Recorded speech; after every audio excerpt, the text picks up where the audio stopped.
Let's be real, some outdated games didn't just age well. They aged so well, they humiliate modern graphics. While today's AAA titles chase photorealism and overhyped engines, these classics used pure art style, mood, and creativity to deliver visuals that still look stunning decades later. I'm talking about games that didn't need 4K or ray tracing to feel alive. They made every pixel count, and in some cases, they still look better than what we get today. In this video, we're breaking down 10 outdated games that put modern graphics to shame, not because of raw power, but because of smart design and timeless style. Let's start with a game that made the PS2 look like a next-gen monster. It's the meme that never died, but can it run Crysis? And even now, in 2025, that question still holds weight. Released in 2007, Crysis wasn't just a game, it was a benchmark. Built on the original CryEngine, it pushed PC hardware so far, even top-tier rigs were crying. But here's what makes it legendary. Crysis doesn't just look good for its time, it still looks better than most modern shooters. We're talking real-time dynamic lighting, destructible environments, high-resolution textures, and advanced physics simulations, all running in a seamless open world.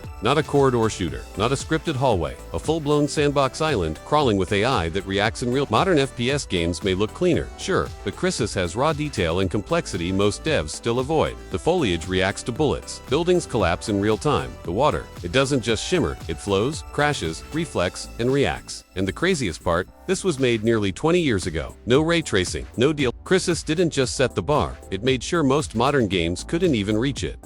Most post-apocalyptic games show you a ruined world.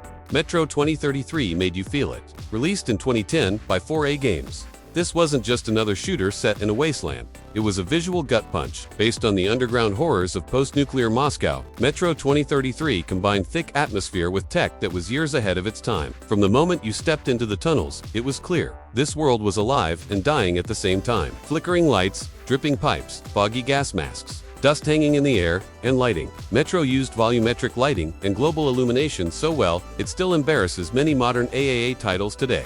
Every environment felt handcrafted and loaded with detail. No copy-paste assets. No bloated open-world filler. Just tight, moody, claustrophobic brilliance. And then there's the surface. Snowstorms would blind you. Radiation zones distorted your vision. It wasn't just a game, it was survival art. Even now, with all the fancy tech we've got, Metro 2033 stands tall because it knew the secret. You don't need ultra settings if your art direction, lighting, and sound design are relentless. This game didn't just look good, it made you sweat. Released in 2013, Bioshock Infinite didn't just take you to the skies, it took visual storytelling to an entirely new level. While modern games brag about ultra settings and 120 FPS, Infinite proved you don't need photorealism when you've got vision. The floating city of Columbia wasn't just a pretty backdrop, it was alive, saturated with color, style, and symbolism. Clouds drifted lazily between buildings. Sunlight pierced stained glass windows. The Art Deco meets American exceptionalism aesthetic. Unforgettable, and the real kicker. The game wasn't trying to be realistic. It was going for thematic immersion, and it nailed it. Every corner of Columbia had meaning. Propaganda posters, shop signs, even NPCs humming gospel tunes in the streets. Today's games might flex realistic faces and ray-traced puddles, but they often forget to build a world you want to get lost in. Bioshock Infinite did that with confidence and flair. It didn't just look good, it made you want to pause and stare. Even now, its color palette, skybox design, and lighting direction feel more alive than half the photorealistic games launched in the last 2 years. It's proof that style will always outlast specs. Now here's one that still fools people into thinking it's a modern game. The Vanishing of Ethan Carter, released in 2014. This wasn't a blockbuster, no billion-dollar studio, no big-name actors, just pure jaw-dropping atmosphere. Powered by smart design and a groundbreaking technique, photogrammetry long before it became a buzzword. The result, environments so real, they felt almost uncanny. Every rock, tree, and abandoned building looked like it was ripped straight out of a real forest. But here's the twist. It wasn't just realism for the sake of it. The game knew when to let light leak through the trees, when to soak a scene in silence, and when to hit you with a blood-red sky. This game taught modern devs a hard lesson. Detail doesn't matter if your world has no soul, and Ethan Carter had tons of it. You weren't just walking around a pretty map. You were exploring a dying mystery, where every visual element from the fog on the river to the way the wind moved the grass fed directly into the story's emotion. It didn't need combat. It didn't need explosions. It just needed you to look around. And to this day, even with Unreal Engine 5 blowing up the internet, The Vanishing of Ethan Carter still stands tall. Not because of power, but because of purposeful, precise visual storytelling.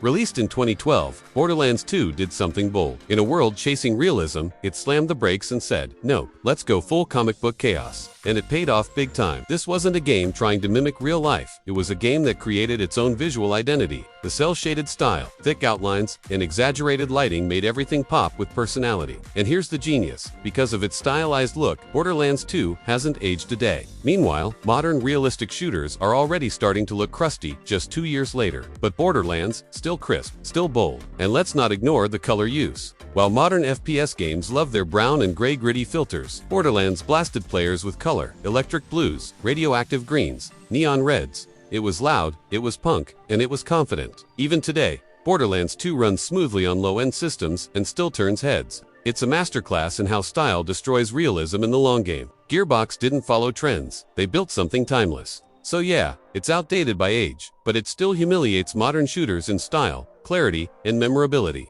On paper, Inside looks simple, a 2.5D puzzle platformer with no dialogue, no HUD, no tutorial. But in motion, it's an absolute visual masterpiece. Released in 2016 by indie studio Playdead, Inside proves that when you combine minimalist art with expert lighting and animation, you get something that feels more next-gen than most AAA blockbusters. The entire game is drenched in atmosphere, muted colors, sharp silhouettes, dust hanging in air shafts, rain that actually feels wet. And then there's the lighting, so surgical, so deliberate, it almost acts as its own character. It guides your eye, builds tension, and transforms ordinary scenes into unsettling works of art. What makes it even more impressive is how it uses simplicity to its advantage. No clutter, no busy UI, just clean design that lets the mood breathe. Every environment looks like it was framed by a cinematographer, not a level designer. And let's talk animation. Inside uses realistic, weighty character movement and subtle environmental details that rival games 10 times its size and budget. It doesn't chase realism, it masters atmosphere. And that's why, even years later, Inside still slaps harder than most cutting-edge games, bloated with tech but empty on soul. Released in 2012 by Arcane Studios, Dishonored wasn't trying to be the next photorealistic blockbuster. Instead, it carved out a visual identity so sharp, so unmistakable, that it still puts most modern games to shame, even those released over a decade later. Set in the plague-ridden, steampunk-inspired city of Dunwall, Dishonored didn't go for realism. It went for impressionist grit, exaggerated facial features, oil painting-style textures, thick shadows, and color palettes straight out of a nightmare. And the result, a world that felt both grotesque and beautiful. Grime-covered streets, tall boys stomping through alleys, whale oil-powered tech casting eerie glows against crumbling walls. It wasn't just visually interesting, it was world-building through art direction. The lighting was brilliant, too. Natural shadows, flickering lanterns, and God rays piercing through dirty windows gave Dunwall a haunting depth that still outclasses many modern open worlds that rely on bloom and high-res textures alone. What's wild is how well it runs today, and how its visuals haven't aged a bit. Why? Because Dishonored didn't chase realism, it chased style with purpose. Modern games often look like tech demos. Dishonored looked like a painting, one you could walk through. Released in 2013, Arma III wasn't made to impress casual gamers. It was built to simulate war, and in doing so, Bohemia Interactive accidentally created a game that visually humbles even some of today's most polished military shooters. Forget artificial Hollywood filters or overproduced cutscenes. Arma III gave you real-world scale, authentic lighting, and environmental detail that still feels shockingly real. The islands of Altis and Stratus aren't just maps, they're full-scale environments. Rolling hills, complex weather systems, dynamic time of day changes, and lighting that behaves realistically. And the crazy part, there's no smoke and mirrors, no baked lighting tricks. What you see is what the engine is actually rendering, from the distant tree lines down to the shadows moving under a passing chopper. While modern shooters are obsessed with tight corridors and fake open areas, Arma 3 lets you see 4 kilometers and shoot across them. It's not just a war game, it's a war simulation, and its commitment to scale and visual authenticity still outclasses modern games that run on 5 times the hardware. Even now, modders are pushing Arma 3 into near photorealism with just minor tweaks. That's how far ahead the base game was, and still is. If you want to see a dated engine that can destroy modern FPS visuals with pure scope and realism, Arma 3 is the proof.